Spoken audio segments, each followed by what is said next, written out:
Hi, I'm Josiah, And I'm Elizabeth. and this is Worth Watching.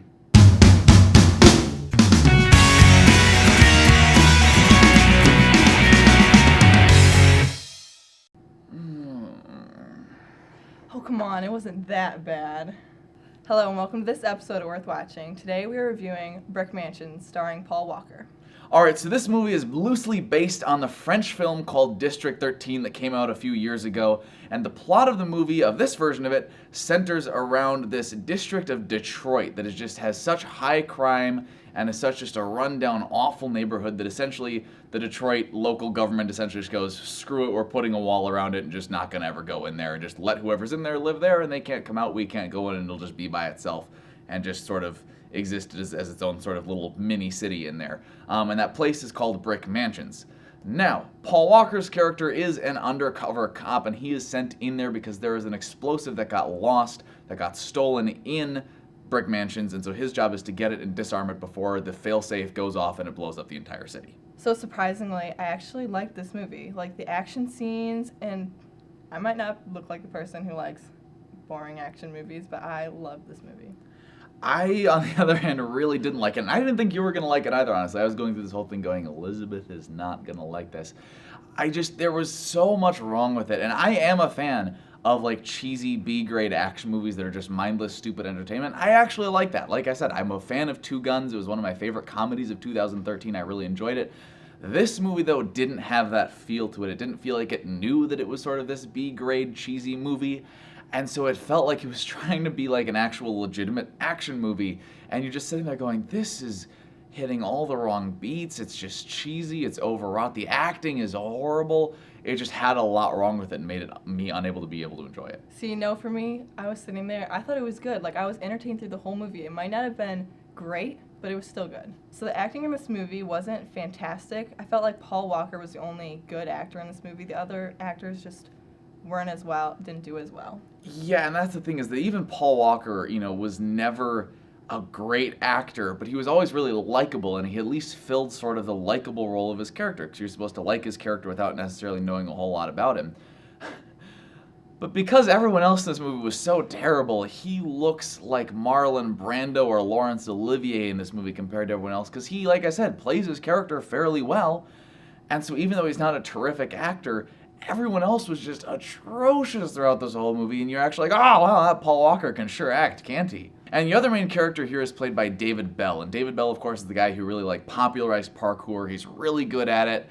However, he is French, and apparently he must have had a very strong French accent even when speaking English, because almost all of his character's lines in this movie are very obviously overdubbed. I don't know if they used a different actor, or if he just in a studio redubbed his lines more legibly or something, but it's so obvious that you're listening to a recorded voice over that, and it never matches what his mouth is saying, and sometimes he's not saying anything at all, but his mouth isn't moving, but he's saying something. It just doesn't work. I wouldn't say it never matched up, because there were some parts where it was good. It didn't really bother me, but they did it for almost all the actors in this movie, and I did notice it, but it wasn't horrible. Yeah, and that's the thing is, I suppose it wasn't just David Belle who was overdubbed. There was some stuff where they'd clearly dubbed over Paul Walker's voice, or where they dubbed over RZA's voice, and just everyone at some point. I don't know if they couldn't record good dialogue on set or what the problem was, but there was so much overdubbing. I've seen foreign films dubbed into English that looked better than this. Just ugh. So I thought the action in this movie was very, very cool. I knew it was unrealistic, but because it was unrealistic, it was so cool. And one of my favorite scenes was the part where Paul Walker jumps on the back of this Chrysler 300, and they're the drivers and the passengers are shooting him, and then he picks the lock of the Chrysler 300, the trunk, and pops it open and jumps in the back, and then gets into the car. But I thought, as unrealistic as it was really cool. It was unrealistic, and I guess that's the thing is that, again, I like a fun, crazy action movie. I love 300, and 300 sure as heck isn't realistic.